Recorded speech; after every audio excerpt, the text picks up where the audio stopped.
Now at 11, stopping spinning, how Metro Police are using community connections to encourage safe driving.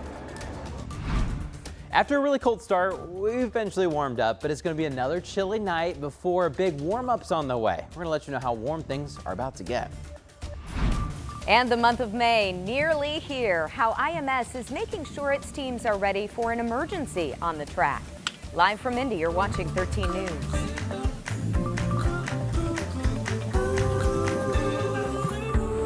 Tonight, a Mooresville police officer is recovering at IU Methodist Hospital after getting hit during a car chase in Morgan County.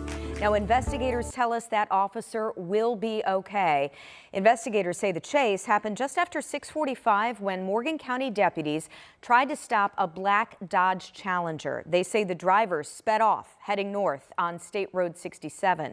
Police say the officer was trying to put out stop sticks when the driver allegedly hit the officer.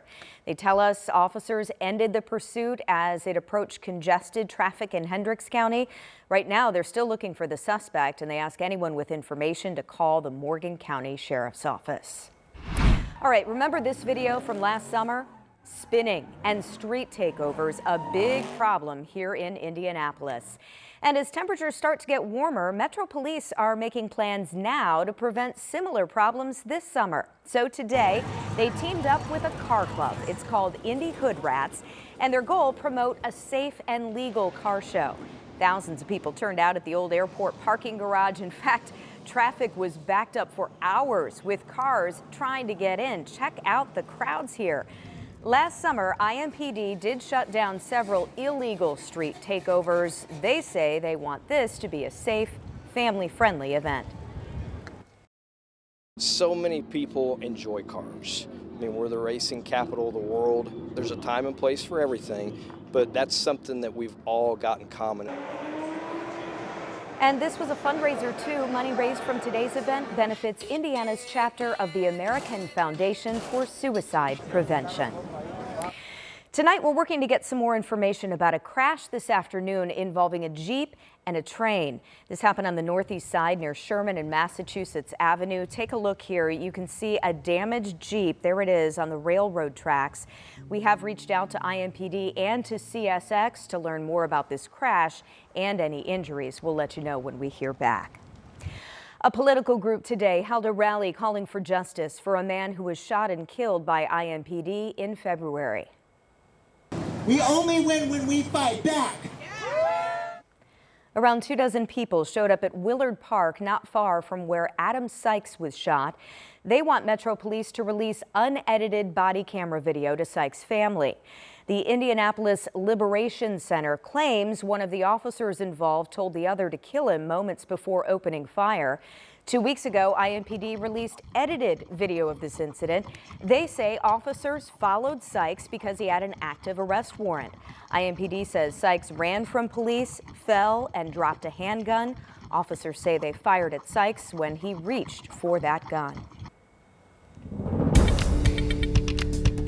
All right, it is 11:03 on your Saturday night, and it is looking like it's going to be a sunny Sunday, Matt. I'm looking forward. So question is, it was a little cool to start today. Yes. Tomorrow a little bit warmer, or? It will be. Overall, okay. Technically, quick catch to that. Yeah. The morning temperature will be colder, but there won't be that wind. I think it was the wind that got you. It was the wind. Yeah, you felt it. I did. The winds are starting to shift direction, so they're okay. calmer. But we're going to start getting more of a southeast wind tomorrow, and then a south wind for the next couple of days. And it's that south wind that, Jenny, I think by Monday we're back in the 80s. So we're going to turn things around real quick. But I will tell you what, it's kind of hit or miss depending on what people think about this. You know, some folks love the 80s that we had last week, and then some folks were thinking, this is way too early. Get me back to normal.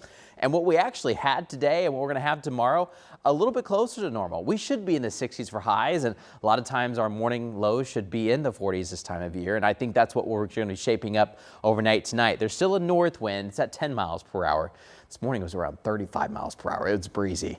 But I think we'll get to the 40s overnight tonight. Maybe a couple upper 30s here and there, especially north of Indianapolis. But not cold enough for a freeze or anything like that. We should be safe from frost too. But it will be a chilly night over the course of the next several hours. High pressure, though, is in control. And that's going to try to protect us from any extra rain showers you see off towards the west. I think those will break up before they get towards the Wabash. But coming up, we're going to let you know when we think bigger thunderstorms could potentially be in the forecast coming this next week. Jenny? Matt, thanks so much. Okay, it is almost May, and 1 week from today, a May tradition renewed for thousands of runners and walkers. Of course, we're talking about the IU Health 500 Festival Mini Marathon. But before thousands of runners head to the starting line, today, more than 1,200 volunteers picked up their packets. Some will be helping out at next week's expo. Others will be cheering on runners along the course. For all of them, there's some shared excitement ahead of race day.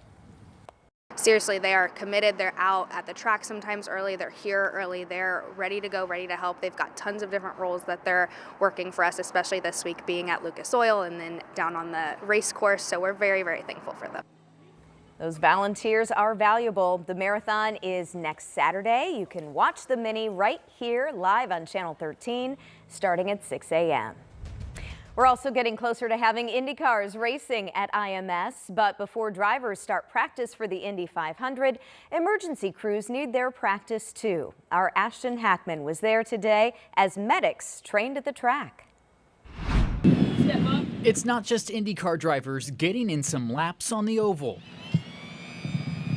But out at Turn 3, roughly 60 EMS workers from across the country are practicing for the moment a driver's red flag turns into a medic's green flag. Today we get to train everything. IU Health teaming up with the American Medical Response and IMS, bringing hands-on practice for medics. We always joke that we practice like we play, so all of our stations scattered throughout the track are focused on giving people opportunity to do hands-on skills, whether it's medical or safety. This is one of the many scenarios medics train for ahead of race day. A driver crashing at one of the turns, and they say it's practice like this and getting more reps that help make race day flow smoothly.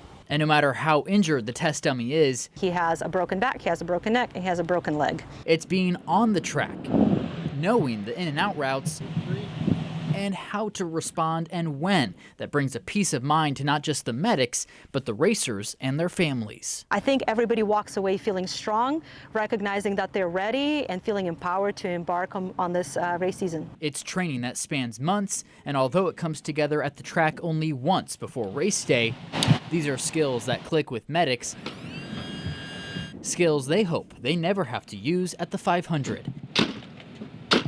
At the Indianapolis Motor Speedway, Ashton Hackman, 13 News. And fire crews are also planning practice runs at the track. They'll be ready for any serious crashes or help getting a driver out of a damaged car. Still ahead tonight, tens of thousands of people saying goodbye to the People's Pope. How today's funeral honored how the pontiff lived his life. And then later, falling vaccination rates raising fears of even bigger spikes in measles cases. What a recent study says could happen in the coming years. Matt? Hey, good evening, Jenny. Tomorrow we're going to be a little bit warmer, but overall it's just going to be an average Sunday. I don't know if that's a bad thing. I think you'll like your Sunday forecast. We'll talk more about it coming up.